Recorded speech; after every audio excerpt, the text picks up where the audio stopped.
pessoal, dando sequência às vias metabólicas de ressíntese do ATP, hoje nós vamos conhecer a via glicolítica, que é também uma via anaeróbia, assim como foi a via ATP-CP que nós acabamos de conhecer. Anaeróbia porque não usa oxigênio, não depende do oxigênio em qualquer momento ao longo dos seus processos metabólicos. E também é uma via lática, significa dizer que ela tem a possibilidade de formar lactato. A produção e a importância do lactato será conhecida com maior detalhamento na próxima videoaula. Nessa agora nós vamos nos concentrar simplesmente na via glicolítica puramente. Uma das coisas bem importantes que eu tenho que ter em mente logo de cara é o que acontece com a glicose, já que eu estou falando de via glicolítica, por uma razão óbvia, o substrato principal utilizado é a glicose. A glicose se encontra no sangue e ela vai entrar no músculo e a partir disso ela vai ser ou armazenada sob a forma de glicogênio ou ela vai ser utilizada pela via glicolítica. Quais são as razões para isso acontecer dessa maneira? Muito bem, eu preciso ter uma alta concentração de glicose no sangue em comparação ao músculo. A taxa de glicose no sangue, conhecida como glicemia, tem alguns valores de normalidade, não pode ser alta demais, nem baixa demais, porque a glicose vai alimentar os vários tecidos do nosso organismo, inclusive o cérebro, então eu não posso ter uma baixa concentração de glicose no sangue. No entanto, eu preciso de uma baixa concentração de glicose no músculo. A razão disso é simples. Quando eu preciso de glicose para utilizar na via glicolítica, eu posso simplesmente utilizar a glicose que entra, ou eu posso utilizar o glicogênio, que é como a glicose fica armazenada no nosso músculo. Eu quebro o glicogênio e aí formo novamente a glicose quando for necessário. Por que ela fica armazenada sob a forma de glicogênio no músculo? Justamente para poder manter a concentração de glicose intramuscular sempre baixa, o que vai favorecer a captação de novas moléculas de glicose para dentro do músculo. Se ao invés de glicogênio, a glicose ficasse livre dentro do sarcoplasma, nós teríamos uma situação em que a concentração ficaria alta aqui no músculo, impedindo ou dificultando a captação de novas moléculas de glicose. Dessa maneira, nós favorecemos a criação de um gradiente que vai tentar fazer com que a glicose entre no músculo quando necessário. Como nós falamos, a via glicolítica ela é um tanto quanto mais complexa do que a via ATP-CP. Na via anterior, nós tínhamos apenas uma reação. Agora nós já vamos falar sobre 10 a 11 reações químicas diferentes. Isso implica uma igual quantidade de enzimas que precisam trabalhar para que essa via seja completada. A via glicolítica tem, de tão complexa que é, duas fases diferentes. Uma fase em que eu vou fazer quebra de ATP, por mais paradoxal que isso possa parecer, a via é de ressíntese de ATP, mas ela começa, na verdade, quebrando dois ATPs numa fase inicial, que é a chamada fase de investimento de energia. Na segunda fase é que, finalmente, então, o ATP vai ser ressintetizado. A segunda fase é conhecida como geração de energia. Alguns outros compostos e elementos vão sendo produzidos também ao longo dessas duas fases e que vão ter um papel de extrema importância nos processos metabólicos posteriores. Olhando essa figura logo de cara, pode parecer assustador, mas eu não quero que vocês decorem os nomes todos dessas vias. Eu quero que vocês entendam os processos, como funcionam. Eu vou conduzir vocês agora para entender o que vai acontecendo e, em alguns pontos, eu vou precisar que vocês realmente tenham em mente alguns nomes, mas não serão todos eles, podem ficar tranquilos. Como a gente tinha falado, então, a glicose, quando entra no músculo, ela pode ser armazenada sob a forma de glicogênio ou ela vai participar da via glicolítica. Participando da via glicolítica, logo de cara, ela já recebe um fosfato. Observe, há uma quebra de ATP logo na primeira reação, catalisada por uma enzima chamada hexoquinase, que, como nós já debatemos o assunto, as enzimas do grupo quinase catalisam reações em que há remoção ou mobilização de grupos fosfato. Nesse caso, então, retiramos um fosfato do ATP para poder combinar com a glicose e formamos um composto chamado de glicose 6-fosfato. O que significa esse número 6 no meio do nome desse composto? Será que nós temos, de fato, um único fosfato ou são 6 fosfatos aderidos nesse composto? Vamos explicar. O número representa a posição na cadeia de carbono em que o fosfato foi inserido. A glicose tem uma cadeia de 6 carbonos e o grupo fosfato foi, portanto, adicionado ao carbono de número 6. Na etapa seguinte, uma nova reação, catalisada agora pela enzima fosfoglicose isomerase. Isomerase é relativa a isômero, significa dizer que a composição desse composto é a mesma. Mesma quantidade de carbonos, de hidrogênios, de oxigênio e até do fosfato, mas com uma configuração estrutural diferente. Ele foi transformado de glicose 6-fosfato para frutose 6-fosfato. Por enquanto, não se preocupe em decorar esses nomes, entendam apenas o processo, como funciona. De frutose 6-fosfato, ele vai virar frutose 1,6-difosfato. O que significa esse nome? Difosfato quer dizer que ele tem agora 2 grupos fosfato.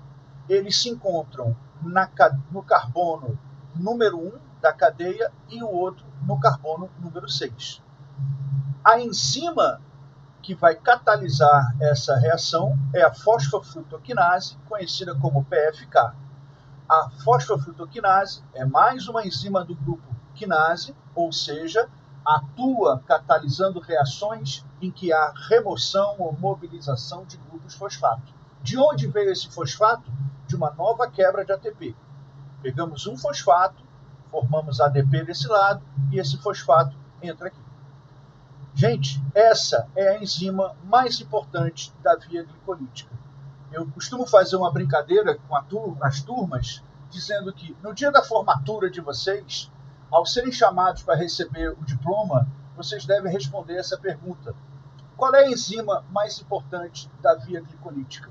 Existe uma única resposta, que é PFK. E se você não acerta essa pergunta, não tem direito a receber o seu diploma. Então, se era para decorar alguma coisa nesse processo, essa aqui é uma boa razão para isso. A enzima PFK é a enzima limitadora da velocidade em que a via glicolítica acontece. Portanto, o seu papel é de extrema importância. Qual a importância dela? Quando ela adiciona um segundo grupo fosfato, ela vai dar condições para que, a partir do próximo composto, a gente tenha uma transformação de grande importância nesse processo.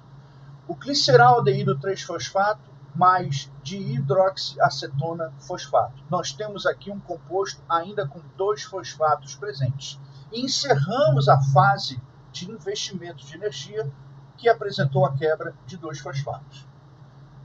Passando para a fase 2, a fase de geração de energia, durante a qual o ATP vai ser novamente ressintetizado, vai ser novamente construído, nós temos uma situação que é o seguinte: esse composto gliceraldeído 3-fosfato, ele parece que só tem um fosfato presente agora. E é verdade.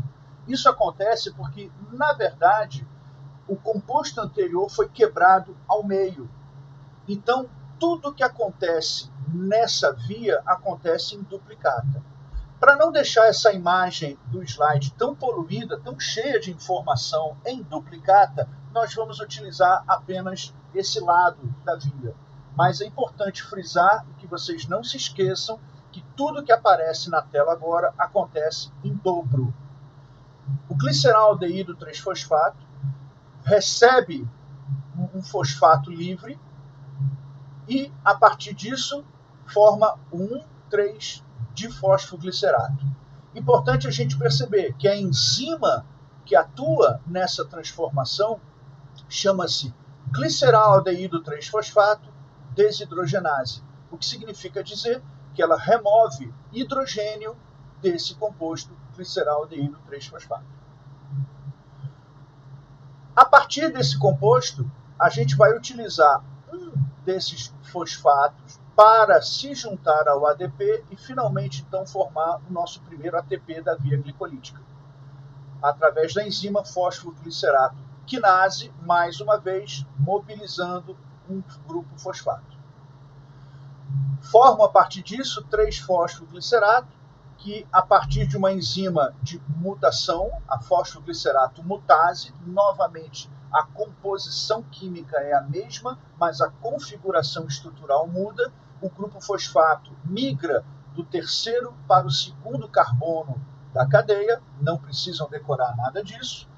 O fosfoglicerato, através da enzima enolase, vira o fosfoenol piruvato, continuamos com o fosfato aqui, e esse fosfato vai ser adicionado a um ADP para formar o segundo e último ATP da via glicolítica. Essa reação é catalisada pela enzima piruvato quinase, que novamente ajudou a remover o grupo fosfato. O produto final da via glicolítica é o piruvato. Essa é a 10ª reação que nós apresentamos nesse processo. No entanto, a depender da situação, é possível que uma 11ª reação aconteça e o piruvato seja então transformado em lactato. Isso ocorre pela ação da enzima lactato desidrogenase, conhecida como LDH, uma enzima também bastante importante nessa via. Desidrogenase significa que ela remove hidrogênio do piruvato e a partir disso vai gerar a formação do lactato. É muito importante a gente entender que a glicose, que tinha 6 carbonos, 12 hidrogênios e 6 oxigênios, foi quebrada ao meio, formando 2 piruvatos, que são exatamente metade de uma molécula de glicose. Na primeira fase, nós temos a quebra de ATP para poder gerar um investimento de energia. Na segunda fase, que ocorre em duplicata, nós vamos ter a ressíntese, reconstrução do ATP, formando 2 moléculas de piruvato. Volto a insistir, piruvato é o produto final da via glicolítica, que vai ter um papel essencial nos processos metabólicos seguintes, em especial da via oxidativa, que nós vamos conhecer mais para frente. Por fim, é importante a gente entender que a PFK é pouco desenvolvida antes da puberdade. Então, crianças novinhas, pré-púberes, não têm uma condição plena para poder realizar esforços de alta intensidade de maneira sustentada. Eles fazem bem as brincadeiras de velocidade, os sprints, que atuam primariamente sob a predominância da via TPCP, e também as atividades de mais longa duração, em que a via oxidativa vai ser a primordial. No entanto, os esforços que exigem alta intensidade sustentada, que seria típica da via glicolítica, nós não vamos ter condições de atender nas crianças. Vamos tentar esclarecer algumas coisas para facilitar bem a nossa compreensão. Não sei se vocês se lembram daquelas raspadinhas que vendiam em casa lotérica. Espero que sim. Imagina que você comprou uma raspadinha dessa e ela custou R$2. Você pegou a raspadinha, raspou e ganhou um prêmio de R$4. O que aconteceu? Você precisou investir R$2 para ganhar aqueles 4. Então, o seu saldo final não foi de R$4, foi de apenas 2. É exatamente a mesma coisa que acontece na via glicolítica. A gente gasta 2 ATPs na primeira fase da via glicolítica, mas vai formar outros 2 ATPs em duplicata, porque a via se quebra ao meio, ela acontece em dobro a partir daquele gliceraldeído 3-fosfato. Então, a partir daquele momento, tudo acontece em duplicata. Se eu formo em 2 momentos diferentes, eu estou formando ATP, eu vou formar, na verdade, 4 ATPs no fim das contas. Esses 4 ATPs, descontando aqueles primeiros 2 ATPs que foram quebrados na primeira fase, me dão um saldo final, então, de 2 ATPs para cada molécula de glicose utilizada na via glicolítica. Outro detalhe importante para a gente entender. Essa via é rápida, como eu já havia mencionado. É uma via de ressíntese bastante rápida do ATP. Por isso ela é tão importante, tão utilizada em esforços de intensidades altas. Mas ela é menos rápida do que a via ATP-CP. A via ATP-CP, como a gente conheceu, ela consegue me sustentar os esforços de máxima intensidade ou algo muito próximo do máximo por um período de tempo de 10 a 15 segundos, provavelmente não mais do que 20. A via glicolítica, ela continua me dando suporte para as intensidades de alta magnitude, mas agora eu não estou falando do máximo absoluto, é algo um pouco mais abaixo, mas ainda é uma alta intensidade, ainda é uma demanda muito rápida por ATP. Dessa via, eu consigo extrair ATP suficiente para me manter nesse mesmo nível de intensidade por algo entre 90 até 120 segundos. Dali para frente, eu provavelmente vou começar a ter que baixar um pouquinho a minha intensidade do esforço, porque eu não vou conseguir produzir o ATP tão rapidamente em decorrência da acidose metabólica, que vai ser um dos grandes fatores limitantes dessa via. Nós não falamos sobre a produção do lactato nessa videoaula, porque a próxima videoaula é exclusiva para falar disso. E eu achei que merecia um vídeo somente para falar sobre o lactato. Afinal de contas, ele é famoso e ele tem sido tratado como vilão através dos tempos de forma equivocada. E a gente vai desmistificar isso para vocês a partir da próxima videoaula. Até lá!